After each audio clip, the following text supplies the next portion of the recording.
The first part of this page, integer operations, is all multiplication. It's not just any operation, it's multiplication.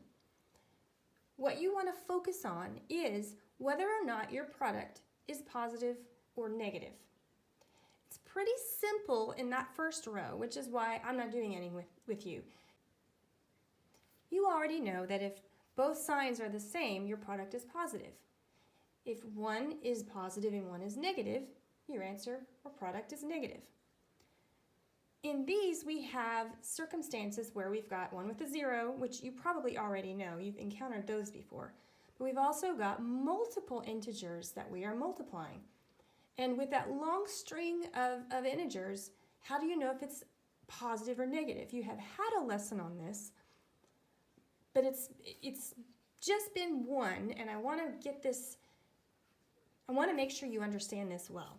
So we're going to go through some of these, especially those bottom three. And I think that you'll understand. I think it makes pretty good sense. And then we'll go on to the puzzle next, which I think that's a pretty good puzzle that we'll be doing along with this. It has a lot of integer work, but it's got a lot of different kind of integer work. And you're practicing all sorts of different skills in the context of one little page. So it's a little of this, a little of that, a little of that. And I think that's a really good opportunity to review everything. Let's begin with number 4.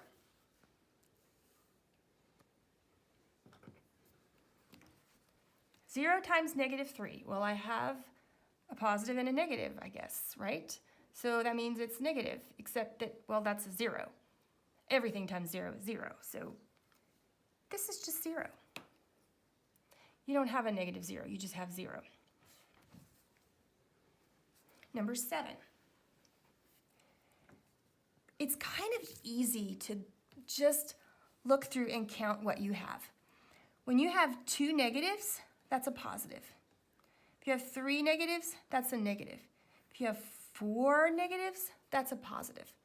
So without multiplying these one at a time and with going through all those steps to determine that it's positive, I can just determine that positive, negative, positive. This will be positive.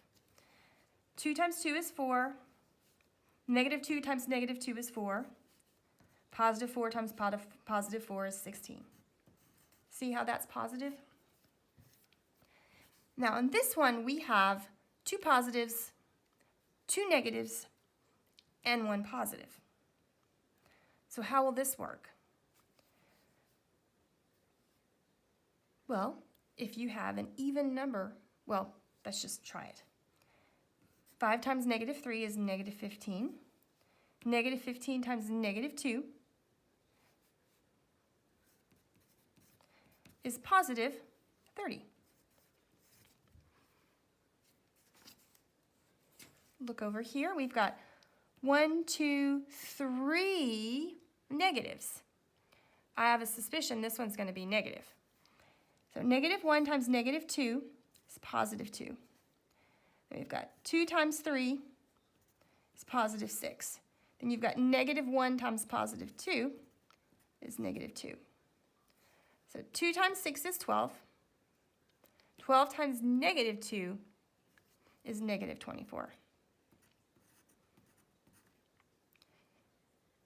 When you have an odd number of negative integers in a series of multiplication, your product will be negative. You don't have to memorize that. You can go through the steps and you'll get the answer right. But know that, and if I kind of put that seed in your head now, over time, that should sink in and click. Maybe sooner, maybe later, but I want to plant that seed. Number 10, we'll look down at D and F. Not sure why I'm doing these together. So negative 2 times 3 is negative 6. I have no idea why I chose to do that one, now that I think about it. That's multiplication. That's multiplication. That's multiplication. Do you see that there are 3 multiplication and 1, 2, 3, 4 subtraction. 1, 2, 3, 4, 5, 6, 7. Right. This one's multiplication. This one, which looks very similar to that, is subtraction because you've got an operation on the outside of the parentheses. If you don't have an operation, it's multiplication. You don't have an operation on the outside. You've got one on the inside, but not on the outside. It's got to be on the outside. That's multiplication. Since you have an operation on the outside of the parentheses, that's subtraction. So with F, you end up with a negative minus a negative, which makes positive. So now you've got negative 2 plus 3, which is pretty simple. I hope that you know it's 1.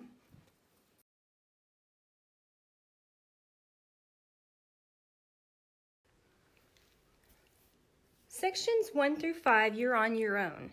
Sections 6 through 10, I will do a lot of that with you.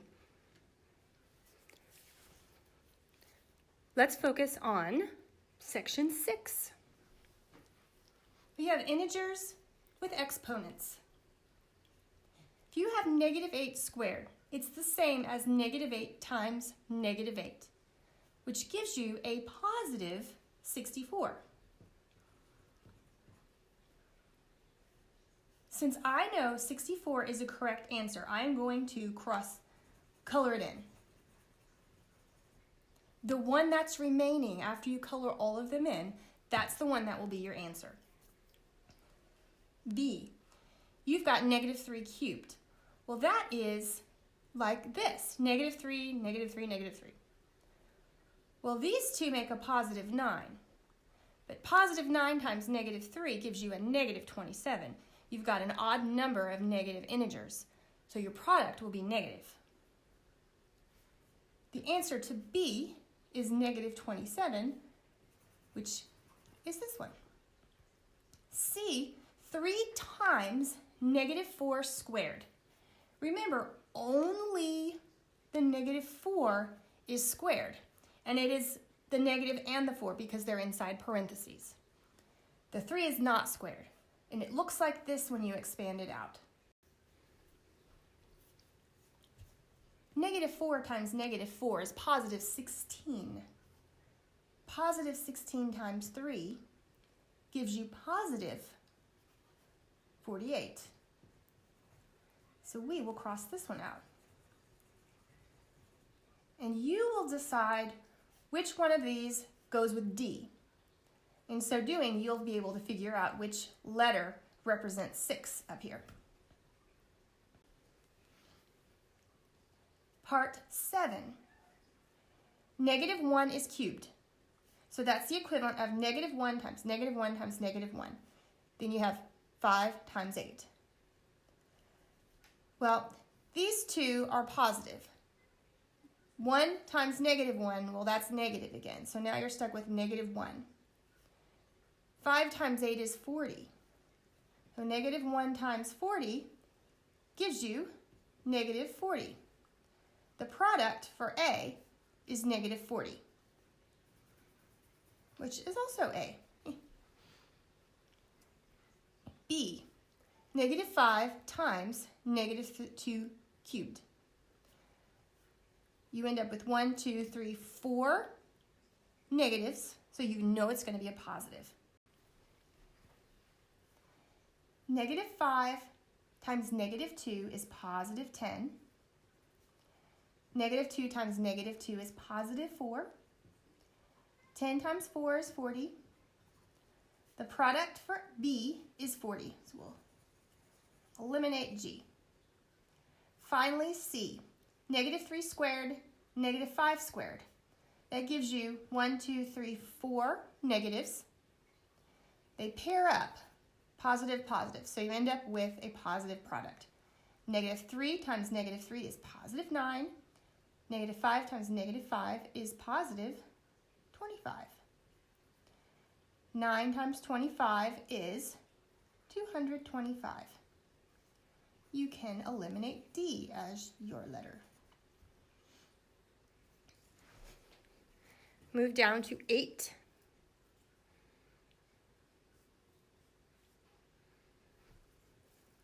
Actually, we'll look at 8 and 9 together. We're substituting. I went ahead and already did my substitution, ab squared. Since b is squared and the value of b is -2, I'm going to show that -2 represents b and make sure that all of -2 is squared. So 6 times -2 squared. -2 squared is +4. So that's 6 times 4 gives us 24. We can eliminate s. Be careful on this one, -a squared. The only thing that is squared is the 6. The negative is not squared. Be really careful. This tricks up a lot of people. Don't be one of those. The squared is the 6. So we end up with negative, and then 6 times 6 is 36. So we still end up with a -36 because we just had the one negative and then the 6 times 6.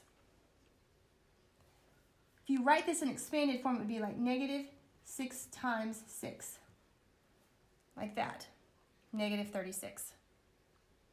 They didn't give you a chance to be slipped on that because they didn't have +36 as an option. Well, that took out the fun.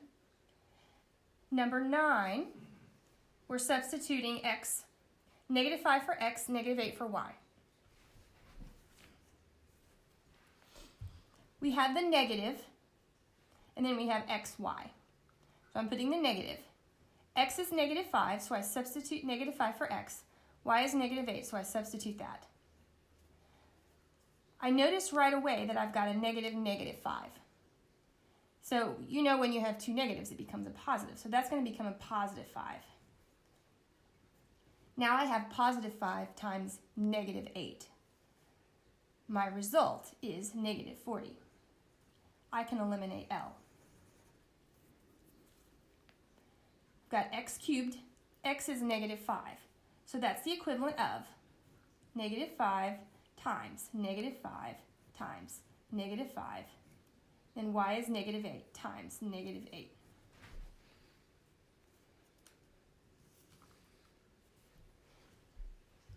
I've got 1, 2, 3, 4 negatives.